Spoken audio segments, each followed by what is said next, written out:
누가복음 1장 26절에서 38절 다 같이 함께 읽겠습니다. 여섯째 달에 천사 가브리엘이 하나님의 보내심을 받아 갈릴리 나사렛이란 동네에 가서 다윗의 자손 요셉이라 하는 사람과 약혼한 처녀에게 이르니 그 처녀의 이름은 마리아라. 그에게 들어가 이르되 은혜를 받은 자여 평안할지어다. 주께서 너와 함께 하시도다 하니 처녀가 그 말을 듣고 놀라 이런 인사가 어찌함인가 생각하매 천사가 이르되 마리아여 무서워하지 말라. 내가 하나님께 은혜를 입었느니라.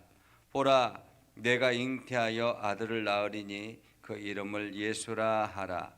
그가 큰 자가 되고 지극히 높으신 이의 아들이라 일컬어질 것이요 주 하나님께서 그 조상 다윗의 왕위를 그에게 주리니 영원히 야곱의 집을 왕으로 다스리실 것이며 그 나라가 무궁하리라. 마리아가 천사에게 말하되 나는 남자를 알지 못하니 어찌 이 일이 있으리이까. 천사가 대답하여 이르되 성령으로 내게 임하시고 지극히 높으신 이의 능력이 너를 덮으시리니 이러므로 나실 바 거룩한 이는 하나님의 아들이라 일컬어지리라. 보라, 내 친족 엘리사벳도 늙어서 아들을 배었느니라. 본래 임신하지 못한다고 알려지니가 이미 6달이 되었나니 대저 하나님의 모든 말씀은 능하지 못하심이 없느니라. 마리아가 이르되 주의 여종이오니 말씀대로 내게 이루어지이다 하며 천사가 떠나가니라. 아멘. 오늘도 하나님의 은혜가 여러분의 삶에 가득하기를 바랍니다. 오늘도 하나님의 영광만이 여러분을 통해서 나타나기를 주님의 이름으로 축복합니다. 우리가 늘 성탄 주간이 되면 이 말씀들을 묵상합니다. 이 말씀들을 묵상하면도 불구하고 여전히 많은 사람들이 이 말씀을 기억하지 못하고 살아가는 그런 모습을 보게 되지요. 예수 그리스도의 나심이 어떠했는가? 우리는 그냥 단순히 예수 그리스도를 믿습니다라고 고백하지만은 예수 그리스도의 나심이 어떠했는가 하는 것은 굉장히 중요한 일입니다. 왜냐하면 우리와 동등한 입장에서 동등하게 남자와 여자가 결혼을 해서 아이를 낳은 것이면 우리와 별반 다르지 않기 때문에 그런 것이죠. 그래서 예수님이 죄가 없으신 분이다 라는 말은 남자와 여자를 통해서 낳은 것이 아니기 때문에 아담의 후손으로 연결되어진 아담의 후손을 통해서 죄가 연결되어졌는데 그 죄가 시작이 되지 않았다라는 것을 증명하는 그러한 장면이라고 말할 수 있겠습니다. 그러면은 여섯째 달에라고 말하죠. 여섯째 달에. 이 여섯째 달은 어떤 때를 말할까라는 거예요. 왜 여섯째 달이라고 했을까라는 것입니다. 여섯째 달이라는 말은 엘리사벳, 다시 말하면 사가랴의 아내 엘리사벳이 아기를 낳지 못하고 오랜 기간 동안 불임으로 살아갔던 그러한 사람이죠. 그는 이미 이스라엘 전역에 유대 전역에 아기를 낳지 못하는 여인으로 있었습니다. 왜냐하면 사가랴가 제사장이었고 유대의 사회에서는 굉장히 유명한 그러한 제사장이었기 때문에 그 제사장이 아들이 없다, 후손이 없다라는 것은 그 유대 땅에서는 누구나가 다 알고 있는 그러한 사실이었기 때문에 그렇습니다. 그렇기 때문에 사가랴가 후손이 없기 때문에 다음 후계자, 제사장의 후계자를 누가 해야 되는가, 이러한 논의들이 있지 않았겠습니까? 사가랴는 점차 나이가 많이 들어가고 있었고 이제는 더 이상 자손을 볼 수 있는 희망이 없기 때문이었죠. 그런데 하나님께서 천사를 통해서 그 엘리사벳에게 그리고 사가랴에게 아기를 주시겠다 말씀하시고 그리고 아기를 가질 수 있겠다 말씀하시고 그리고 난 다음에 그 엘리사벳이 아기를 가지고 난 다음에 지금 5달이 지나고 6달째가 되었다라는 말입니다. 그러니까 이 엘리사벳이 낳은 아이가 우리가 잘 알고 있는 세례 요한이죠. 세례 요한은 예수님보다 6개월 먼저 태어난 비슷한 연령의 사람이라 이렇게 볼 수 있겠습니다. 자, 그러면 여섯째 달에 엘리사벳이 아기를 가지고 난 후에 여섯째 달에 천사 가브리엘이 하나님의 보내심을 받아 갈릴리 나사렛이라는 동네에 갔다, 이렇게 말합니다. 이 천사 가브리엘이 하나님의 보내심을 받아서 갈릴리 나사렛이라는 동네, 이 갈릴리 나사렛이라는 동네는 아주 시골 동네입니다. 그리고 이 시골 동네이기도 하지만은 유다 지파들이 살고 있는 그런 땅도 아닙니다. 유다 지파는 예루살렘 아래쪽에 살고 있는 그러한 동네, 유다 지파가 살고 있는 동네였는데, 이 갈릴리 나사렛은 유다 지파가 살고 있는 그러한 동네도 아닙니다. 그러니까 아무도 주목하지 않는 그러한 시골 동네이죠. 그런데 천사 가브리엘이 그곳에 찾아갔다라는 것이죠. 그곳에 찾아갔다. 그리고 마리아를 찾아갔다. 그런데 이 말씀을 보면 하나님이 내가 어느 곳에 있든지 여전히 하나님은 나를 알고 계신다라는 사실을 우리는 기억해야 할 것입니다. 어제 시골 동네에, 그것도 아무도 알지 못하는, 주목받지 못하는 그런 시골 동네에 하나님께서 천사 가브리엘을 보냈습니다. 천사 가브리엘은 그 위치가 어디에 있는지 내비게이션을 치지도 아니하고 그대로 간 거잖아요. 그렇다면 하나님은 인류의 모든 일구수일투족을 다 알고 있다라는 말이기도 합니다. 그런 의미에서 여러분의 삶의 곳곳에 하나님은 여전히 여러분을 주목하고 있고 여러분이 무엇을 하고 있는지 알고 계시다라는 사실을 우리는 기억해야 할 것입니다. 그래서 오늘도 그 나를 잘 알고 계시는 하나님, 내가 어느 곳에서 무엇을 하든지 내가 어떤 고통 가운데 있든지 알고 계시는 하나님, 그 하나님이 오늘도 나를 주목하고 계신다는 사실을 기억하고 우리가 그분 앞에 엎드려 기도하고 우리의 간구하심을 들으시도록 오늘도 우리의 자신을 올려드리기를 소망합니다. 그렇게 가브리엘이 나사렛이라는 동네에 찾아갔습니다. 그리고는 요셉과 약혼한 처녀 마리아에게 나타나죠. 마리아에게 나타납니다. 그리고 마리아에게 이야기합니다. 그 처녀의 이름은 마리아라. 그 처녀의 이름은 마리아라. 그에게 들어가 은혜를 받은 자여 평안할지어다. 주께서 너와 함께 하시도다. 갑작스런 천사의 방문을 보고 이 마리아가 얼마나 놀랐겠습니까? 그런데 그 천사가 마리아에게 아주 뚜렷하게 이야기를 합니다. 은혜를 받은 자여 평안할지어다. 주께서 너와 함께 하시도다. 주께서 너와 함께 하시도다. 오늘 지금 이 시간부터 마리아와 함께 한다라는 의미가 아닙니다. 주께서 마리아와 꾸준히 지금까지도 계속 함께 계시다라는 말이기도 합니다. 오늘 마찬가지로 여러분의 삶 가운데서도 주께서 여러분과 함께 하시다는 사실을 기억하시기 바랍니다. 오늘도 나와 함께 하시는 하나님. 그 처녀가 그 말을 듣고 놀라 이런 인사가 어찌임인가. 사실 이런 인사를 경험한 적이 없죠.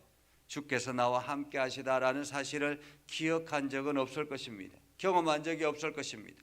시골에서 늘 희망 없이 살아가는 마리아였기 때문에 왜 주님이 나를 주목하고 있고 주님이 나와 함께 한다라는 사실, 어쩌면 신앙생활을 하고 있었지만은 그녀는 주님이 나와 함께 하신다는 사실을 늘 기억하지는 못했을 것입니다. 그냥 일상의 습관처럼 신앙생활을 했을 것입니다. 그런데 주께서 너와 함께 하신다라는 사실을 말씀하는 것을 보고 굉장히 놀랐죠. 그리고는 천사가 계속 이어서 말합니다. 마리아여 무서워하지 말라. 내가 하나님의 은혜를 입었느니라. 그리고 난 다음에 아주 놀라운 세 가지 이야기를 합니다. 첫 번째는 31절에 보면 보라 내가 잉태하여 아들을 낳으리니 그 이름을 예수라 하라. 내가 잉태하여 아들을 낳으리니 그 이름을 예수라 하라. 지금 마리아는 처녀입니다. 아직 결혼을 하지도 않았습니다. 그런데 잉태하여 아들을 낳을 것이다 라고 말하고 있는 것입니다. 처녀가 잉태하여 아들을 낳을 것이다. 이것은 굉장히 놀라운 일이죠. 어쩌면은 그렇게 생각했을 수도 있겠습니다. 지금 내가 요셉과 약혼을 했으니까 약혼을 하고 결혼을 하고 난 다음에 아들을 낳는 거 당연할 수 있을 것이라고 생각할 것입니다. 그런데 지금 내가 잉태하여 아들을 낳을 것이다 라고 말하고 있습니다. 처녀의 몸에서 잉태할 것이다 라는 놀라운 사실이죠. 그리고 두 번째, 그 아이가 어떤 아이인가 라는 거예요. 32절에 보면 그가 큰 자가 되고 지극히 높으신 이의 아들이라 일컬어질 것이요 주 하나님께서 그 조상 다윗의 왕위를 그에게 주시겠다라고 말합니다. 이 아이가 지극히 큰 자, 지극히 높으신 이의 아들이라, 하나님의 아들이라 불려질 것이다라고 말하고 있습니다. 이 아들이 하나님의 아들이라 불려질 것이다. 이 시골 마을에 처녀가 잉태하는 것도 놀라운데 이 아이가 태어나면 이 아이가 어떻게 불려질 것이라고요? 하나님의 아들이라고 불려지게 될 것이다라는 것입니다. 그리고 그 조상 다윗의 왕위를 그에게 주겠으며 33절에 보면 영원히 야곱의 집을 왕으로 다스릴 것이며 그 나라가 무궁하리라 라고 말합니다. 그가 왕이 될 것이다 라고 말합니다. 왕이 될 것이다. 하나님의 아들이라 불려지게 될 것이고, 그리고 다윗의 왕위를 그에게 주어서 그가 왕이 될 것이다. 왕이 될 것이다. 한마디로 마리아가 잉태하는 것도 놀랍고 그가 하나님의 아들이라 이름을 불려질 것도 놀랍고 그가 왕이 될 것이다 라는 사실이 더 놀라운 일이죠. 이미 그 나라에는 왕이 있고요. 그리고 또한 로마의 지배 아래에 있고, 그런데 이 아이가 시골 마을에 살고 있는 이 마리아, 이 아주 어린 처녀의 몸에서 왕이 태어날 것이다 라는 사실이죠. 그리고 그 나라가 영원 무궁하리라, 끝나지 않겠다라는 말입니다. 그러자 마리아가 천사에게 이야기합니다. 나는 아직 남자도 알지 못하는데 어찌 이런 일이 있겠습니까? 라고 말하죠. 남자를 알지 못하니, 이것은 누구나가 짐작할 수 있는 일입니다. 결혼을 해야만이, 남자를 알아야만이 이 아기를 낳지, 아직 남자도 모르는데 내가 어떻게 아이를 낳을 수 있겠습니까? 그러면은 천사가 조금만 기다려봐, 요셉이랑 결혼을 해서 아기를 낳을 거야 라고 이야기할 수 있지 않겠습니까? 그런데 천사는 그렇게 대답하지 않습니다. 성령이 내게 임하시고 지극히 높으신 능력이 너를 덮으리니 그러므로 나실 바 거룩한 이는 하나님의 아들이라. 여기서 마리아가, 처녀가 아기를 낳게 되는데 그 아기는 성령이 마리아에게 임하시고 그리고 하나님의 능력이 그에게 덮으시면 그러면 낳게 될 것이다 라는 거예요. 성령이 임하고 하나님의 능력이 너를 덮으면, 성령이 임하고 하나님의 능력이 너를 덮으면, 그렇기 때문에 그가 하나님의 아들이라 불려지게 될 것이다 라고 말하고 있습니다. 우리가 생각하기에는 불가능한 일입니다. 우리가 생각하기에는 있을 수 없는 일입니다. 그러나 그 속에 성령이 임하시고 하나님의 능력이 덮어지면 불가능한 것도 가능하다라는 사실을 우리는 기억해야 할 것입니다. 여러분의 인생 가운데 이것은 불가능해, 이것은 안 돼 라는 생각이 드는 문제가 있다면 하나님의 능력이, 그리고 성령이 여러분들에게 임하기 시작하면, 성령이 여러분의 그 문제 속에 들어가기 시작하면 불가능한 것도 가능하게 될 거라는 사실입니다. 그렇기 때문에 우리는 성령이 임하기를 소망하고 하나님의 능력이 우리에게 덮여지기를 소망합니다. 그래서 오늘도 우리가 힘들고 어려운 여러 가지 문제들이 있을 때마다 우리가 기도해야 될 것은 성령이여 오늘도 나에게 임하여 주시옵소서. 성령이여 오늘도 나에게 임하여 주시옵소서. 그리고 내 문제 속에 하나님의 능력이 덮여지기를 원합니다. 이 문제 속에 하나님의 능력이 덮여지기를 원합니다. 우리가 그렇게 기도해야 될 줄 압니다. 그러면서 이야기하죠. 보라, 내 친족 엘리사벳도 늙어서 아들을 배웠느니라. 본래 임신하지 못한다고 알려진 이가 이미 6달이다. 본래 임신하지 못한 그 엘리사벳이 늙어서 지금 6달의 아이를 가졌다라는 거죠. 그러면서 말씀하죠. 대저 하나님의 모든 말씀은 능하지 못하심이 없느니라. 하나님의 모든 말씀은 능하심이 없다. 능하지 못하심이 없다. 오늘도 우리는 이 말씀을 기억해야 할 것입니다. 하나님의 말씀은 능하지 못하심이 없습니다. 능하지 못하심이 없습니다. 오늘도 하나님 내 가운데 이 역사가 이루어지기를 원합니다. 하나님의 능력이 내 삶 가운데 함께하기를 원합니다. 끊임없이 이렇게 고백하며 나아가기를 원합니다. 그러자 마리아가 이야기하죠. 주의 여종이오니 말씀대로 내게 이루어지이다. 아멘이라고 고백하죠. 그 말씀대로 나에게 이루어지기를 원합니다. 오늘도 이 말씀을 우리는 기억해야 할 것입니다. 하나님의 준비하심을 우리가 기억하고 하나님의 능하지 못하심이 없으시는 그 하나님이 여러분의 삶 가운데 역사해 주셔서 하나님의 놀라운 역사를 경험하는 복된 하루가 되기를 주님의 이름으로 축복합니다. 기도하겠습니다. 거룩하신 아버지 하나님, 오늘도 우리 가운데 함께 하시고 하나님의 은혜를 저희들에게 베풀어 주셔서 우리가 믿음 안에 굳건하게 서게 하시고 하나님의 영광을 드러내게 해주심을 감사합니다. 하나님 오늘도 말씀을 듣게 하시고 깨닫게 하시고 결단하게 하셔서 하나님의 영광을 나타내게 하시고 능하지 못하심이 없으신 하나님을 오늘도 의지하며 그분의 능력을 힘입기를 소망합니다. 성령이여 오늘도 우리에게 임하여 주셔서 우리의 막혔던 모든 문제들을 뚫어 주시옵소서. 막혔던 벽들이 무너지게 하시고 무너지게 하여 주시고 우리의 모든 질병들이 떠나가게 하여 주시고 우리의 삶 가운데 가로막고 있는 모든 악한 영들이 떠나가게 하여 주시옵소서. 오늘도 주님의 권세 아래 있게 하여 주시옵소서. 예수님의 이름으로 기도드리옵나이다. 아멘.